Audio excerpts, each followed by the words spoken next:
পহেলা ফেব্রুয়ারি থেকে শুরু হয়েছে এবারের অমর ২১শে বইমেলা, কিন্তু মেলার প্রথম দিনেই হয়েছে নানা সব বিতর্কমূলক কর্মকাণ্ড। উদ্বোধনী দিনে দেশের ৭ জন কবি লেখককে দেওয়া হয় বাংলা একাডেমি সাহিত্য পুরস্কার ২০২৪। আর এই পুরস্কৃতদের অতিথিদের পিছনে দাঁড় করিয়ে ফটো সেশন করা নিয়েই সামাজিক যোগাযোগ মাধ্যমে চলছে সমালোচনা। এই বিষয়ে কড়া সমালোচনা করেছেন পুরস্কারপ্রাপ্ত লেখক অধ্যাপক সলিমুল্লাহ খান। সেই সাথে অন্তর্বর্তীকালীন সরকারের সংস্কৃতি মন্ত্রণালয়ের উপদেষ্টা মোস্তফা সরওয়ার ফারুকীও এর প্রতিক্রিয়া ব্যক্ত করেছেন। পহেলা ফেব্রুয়ারি বিকালে অমর ২১শে বইমেলা উদ্বোধন করেন অধ্যাপক ডক্টর মোহাম্মদ ইউনুস। শুভ উদ্বোধন ঘোষণা করছি।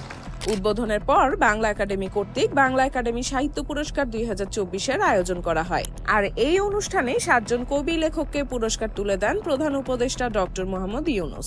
তবে অনুষ্ঠানের শেষ পর্যায়ে পুরস্কৃতদের পেছনে দাঁড় করিয়ে ফটো সেশন করা নিয়ে নেটিজেনদের মধ্যে চলছে বিতর্ক আর সমালোচনা। পুরস্কারপ্রাপ্ত লেখক অধ্যাপক সলিমুল্লাহ খান রবিবারে ঢাকা বিশ্ববিদ্যালয়ে এক অনুষ্ঠানে এই বিষয় নিয়ে কথা বলেছেন। তিনি বলেন, গতকাল বাংলা একাডেমির পুরস্কার প্রদান অনুষ্ঠান নিয়ে অনেকে আমাকে ট্রোল করছে, আমাকে জিজ্ঞেস করছে ছাত্রদের সামনে বসে আপনারা পেছনে দাঁড়িয়েছিলেন কেন। আমি বলেছি তারা ক্ষমতার প্রতীক হিসেবে বসেছে। বাংলা একাডেমি যদি মানুষকে সম্মান প্রদর্শন করতে না জানে, আমরা তাদের বিরুদ্ধে বিদ্রোহ করব নাকি? যে আপনারা পেছনে দাঁড়াইছেন কেন আমরা ছাত্রদের সামনে? সামনে যারা বসছে তারা আমাদের ছাত্র হিসেবে বসে নাই, তারা ক্ষমতার প্রতীক হিসেবে বসেছে। মানে বাংলা একাডেমি যে মানুষকে সম্মান করতে না জানে, তাহলে আমরা তাদের বিরুদ্ধে করে বিদ্রোহ করবো নাকি? তাদের আদব কায়দা যদি না থাকে আমরা কি করব? সমালোচনার জবাবে অধ্যাপক সলিমুল্লাহ খান বলেন, অনেকেই বলছেন আপনি পুরস্কার নিলেন কেন?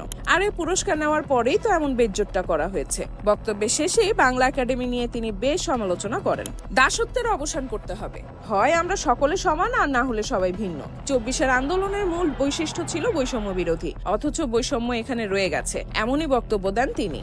নানা সমালোচনার মুখে মোস্তফা সরওয়ার ফারুকীও রবিবার রাতে এক ফেসবুক স্ট্যাটাসে এই বিষয় নিয়ে প্রতিক্রিয়া জানান। তিনি লিখেন, পুরস্কারপ্রাপ্ত গুণীজনদের গ্রুপ ফটো সেশন নিয়ে গতকাল থেকে নানা রকম আলোচনা হচ্ছে। আপনারা সবাই জানেন, সরকার বা পুরস্কার প্রদানকারী প্রতিষ্ঠানের প্রতিনিধিদের সঙ্গে স্টেজেই পুরস্কার প্রাপ্তদের গ্রুপ ফটো সেশনের একটা রেওয়াজ চালু আছে। কিন্তু আমরা তো সংস্কার করতে আসা সরকার, আমাদের কেন রেওয়াজ মানতে হবে? মন্ত্রণালয়ে এই বিষয় নিয়ে আমরা আলোচনা করেছি, সিদ্ধান্ত নিয়েছি গ্রুপ ফটো সেশনের এই রেওয়াজ এবছরের ২১শে পদক প্রদান অনুষ্ঠান থেকে আর রাখা হবে না। গ্রুপ ফটো সেশন কোথায় কিভাবে হবে এটা নিয়ে মন্ত্রণালয়ের কাজ চলমান রয়েছে। তিনি আরো বলেন, ৬ মাস হলো আমরা একটা খুনি সাইকোপ্যাথের হাত থেকে মুক্তি পেয়েছি। জাস্ট ৬ মাস।